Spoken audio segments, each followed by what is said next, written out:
Well, the weather, just one factor at play in this ongoing manhunt. The RCMP also have set up a roadblock, as Megan was mentioning, on the only road into and out of Gillam. Fleeing the area would be difficult for the suspects, but they do consider themselves survivalists, or so we've heard. Joining us now is Dave MacDonald, founder and lead instructor of the International Canadian School of Survival. Thanks for joining us, Dave. Yeah, it's my pleasure. Thank you. So, Dave, can you first off just give us an idea of what the wilderness near Gillam would look and feel like at this time of the year? So it would be, this is a pretty good time of the year to be out in the wilderness in that area, in that you don't have to fight the cold. But again, at this time of the year, it's going to be bug infested. Hordes of mosquitoes, especially when the sun goes down or in the shade. The heat's going to be a factor, dehydration. There's probably still black flies up there, so they may be an issue as well during the day. And then there's deer flies, dead standing wood. There'll be waterways everywhere, so rivers and lakes. There'll be bogs everywhere mixed in with Canadian shield, so ups and downs, and some of them are pretty erratic. So it would be difficult conditions, to say the least. Just how thick are the bugs that you're talking about? Like, you would be annoyed because you'd keep on getting bitten by mosquitoes, or is this sort of you can see them in the air that you'd have to push through them sort of thing? It really depends on the year and the conditions. Okay. But, a few times there, I've been in the woods and the mosquitoes, black flies, no-see-ums, deer flies were so bad that I just wanted to run and ram my head into the tree and knock myself unconscious, so I got a couple of minutes of rest. Oh, wow. They can be that bad. But if you have the proper equipment and you use proper techniques, you can avoid a lot of that. I wonder, Schmigelski and McLeod, they're from Vancouver Island, so likely used to the wilderness in some ways, but how could those two experiences compare from Vancouver Island to northern Manitoba? Again, the environments are quite a bit different, so you'd have to make lots of adjustments. A lot of techniques are local techniques for the local environments and hazards.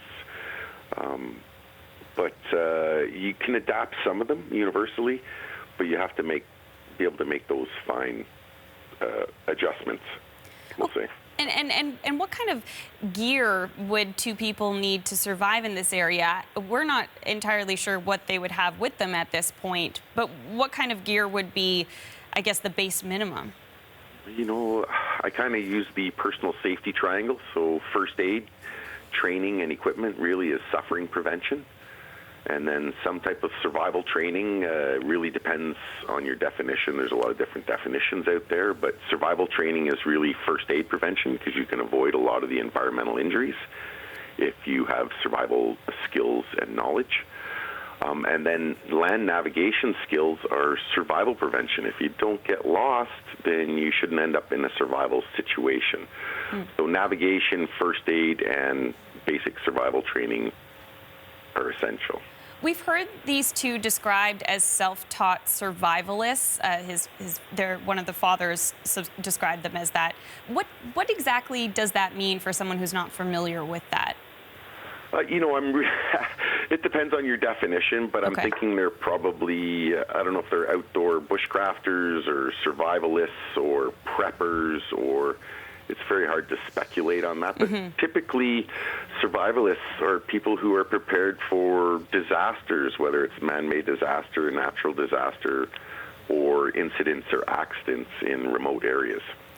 Now, if these two are just hiding out, maybe not trying to trek a distance, but just trying to wait out whatever's happening, again, this is all hypothetical, but how long do you think that they could reasonably last hiding out in this type of terrain in these types of conditions? Well, if they have the right conditions, training, luck, they could go quite a while. I would think they could go at least till the temperature starts to drop below zero, but you need supplies, you need food sources, calories, you need to count them, and a couple of weeks to a month, and then alongside of it, maybe, up till January at the latest, I would think. Okay, you mentioned the temperature dropping. Yes. They're expecting temperatures between 6 and 22 degrees over the next few days, mix of rain and sun. How does that play into their chances? So hypothermia can sneak up on you in those conditions because by day you're sweating and then by night you're cold, freezing temperature, your body core temperature drops. And then you're fighting dehydration the whole time because your body's going through such stages. It's using up a lot of water, calories. Okay, and I just wonder if we could flip to the other side of this too, because I understand you have a background in search and rescue. So what would be the main tactics that they would be deploying in this area to find these two? They would be deploying a multitude of options. They probably have dog teams, ground searchers. They'd be searching lines of communication like rivers, lake shores, power lines, railroad tracks. And then they would have aerial search as well.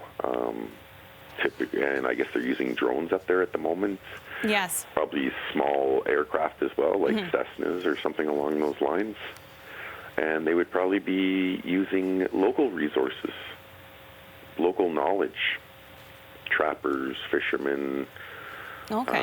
Hunters, those sorts of people that are from that area and know that area well. Okay, well, thank you very much for your perspective here, Dave. We appreciate your time. My pleasure. Thanks for having me on.